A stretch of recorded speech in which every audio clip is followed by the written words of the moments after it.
Today, I will be talking to you on artificial intelligence and its impact on the spiritual growth of a human being. To understand this, I'll first divide both the subjects separately, and first we will see what spiritualism is all about, and then parallelly we'll discuss about the artificial intelligence. And by then, I hope it will be self-evident for you whether artificial intelligence will have any impact on the spiritual journey of a human being or not. Now, if you see the core of all teachings since ancient times, all our scriptures have been harping on the fact that at the core of every human being is basically the divine. Call it soul, call it spirit, call it atma, or use any other terminology. So, if that be the case, if the in a way human being is a miniature version of the God, it is the energy which is coming from the core of the human being, that is spirit, which is enveloping the human being and with all the sensory perceptions, and it is creating an illusory world all around him. And spiritualism is all about how to break away from this illusion and realize one's own divine nature. So this is all spiritualism all about in a nutshell. We're not going into the details since this topic is something different. Now keep this aspect at the back of your mind.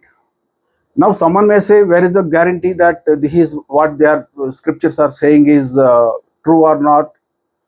Yes, very valid point. No one is asking you to believe it blindly.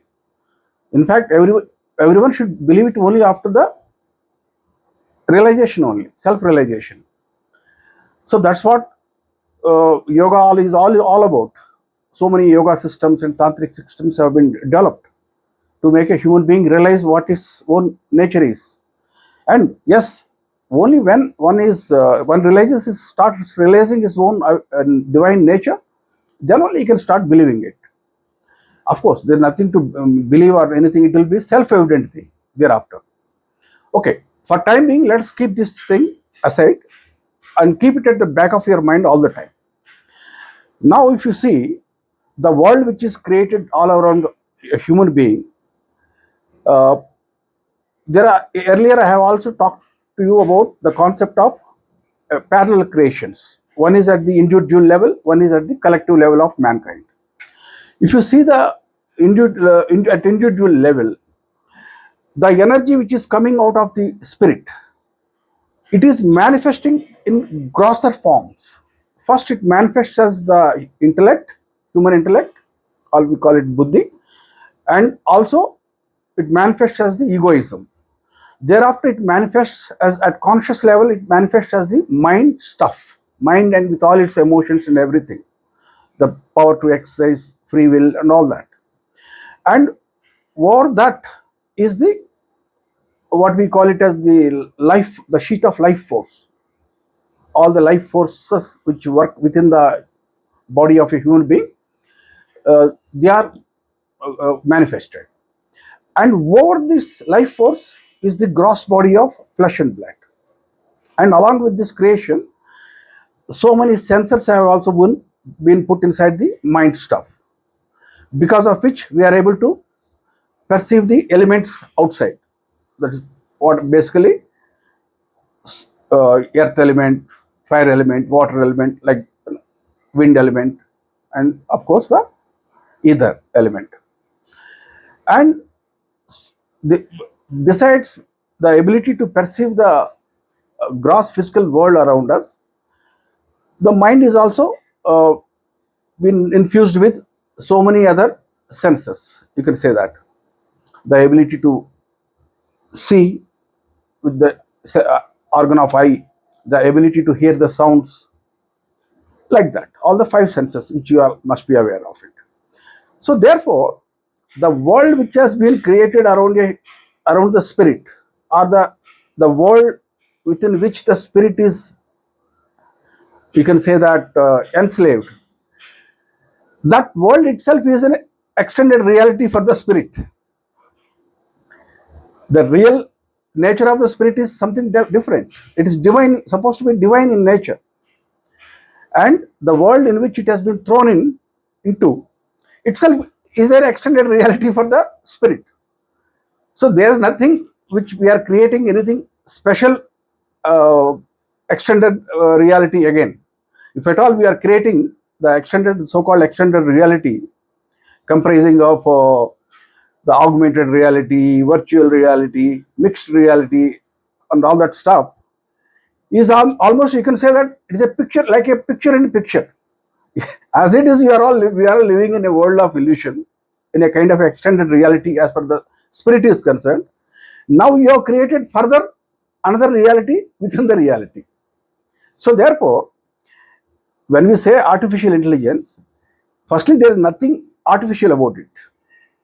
It is as real as the physical world in which we all are living.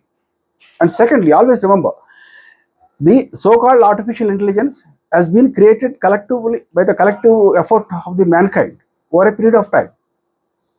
Just like we all have developed missions, same is the case, we have developed the artificial intelligence. So that means it has come out from the human intellect per se. It is a byproduct of the human intellect only. So something that has been produced from something else, it is always grosser in nature. That means artificial intelligence, whether it may evolve to any level, may it evolve to that super artificial intelligence level or general artificial intelligence level before that, whatever level it may evolve, per se it will always be gross when compared to the human intellect from which it originated. That is the thing to understand. Next, coming to the concept of the artificial intelligence one day taking over the mankind, why all this? For that, we can also use the similar analogies within our day-to-day life also. You know, many people who may be very intellectually brilliant, but they are being controlled by uh, people who are powerful, who are not that intelligent. This we see every day in the society. There is nothing strange about it. People who are intellectually very brilliant, they may be, but they are being controlled. They are being controlled by the, sorry, I will not name the professionals, but we have been seeing how they have been controlled by various sections of the society. So similarly, when artificial intelligence is being used, we are only trying to make ourselves comfortable, just like we have been using the machines to make our life easy, so that we are freed from so many things. We save on time, especially, and when the time is available to you, you can utilize it for your yoga practice, which is the primary purpose of human life. You get that much of time to reflect upon yourself, first of all. See, basically, when we say about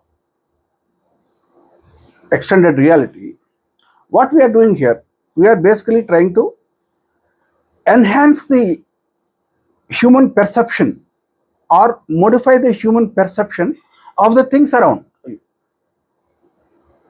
They're being augmented, that they're being projected in a virtual world, like that. Same is the case in the spiritual journey of a human being also. Is as such is in an extended world of, call it Maya. So therefore, the awareness that it is all Maya is indeed the spiritual growth of the person. The awareness that the world around the human being is illusionary in nature makes that individual lose interest on these external things. And that's how the spiritual journey begins. And someone may ask, then, so what is the big deal about it?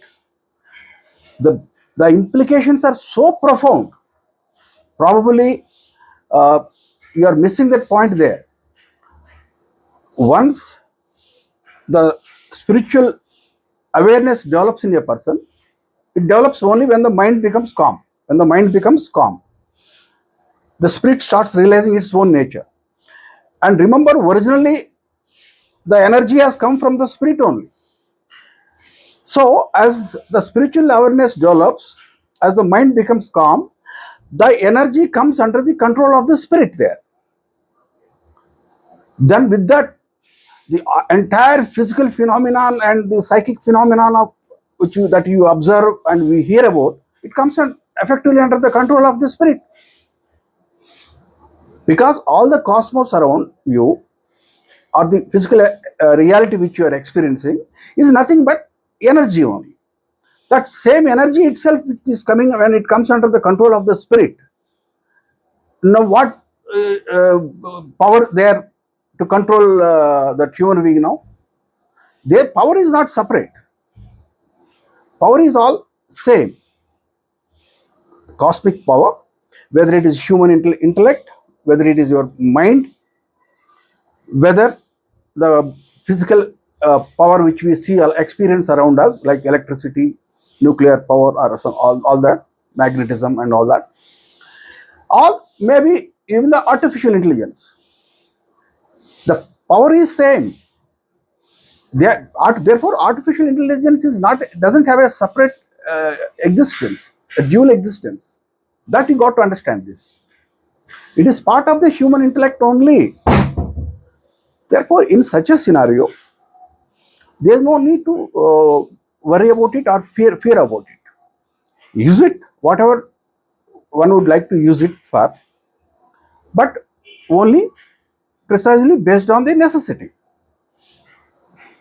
If one starts to experiment with it, starts to use it for its intellect, its amusement, then maybe yes, the artificial intelligence may sort out the ego of the person also one day, or maybe sort out the ego of groups of people, or maybe collectively also to some level, so that the human beings get a knock on the door.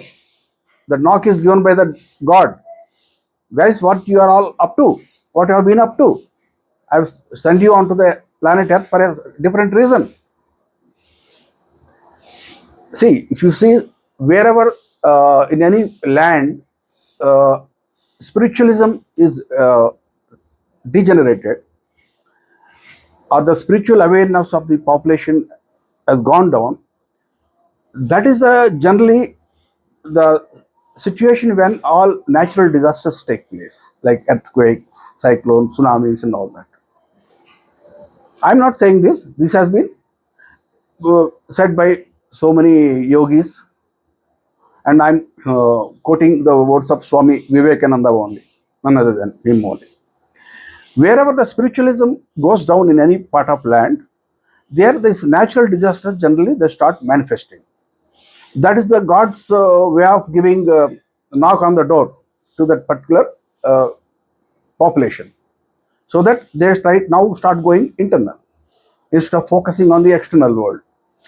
So similarly, if artificial intelligence has to evolve at some point in the time in future, and some kind of a disaster takes place, that is also for the good only.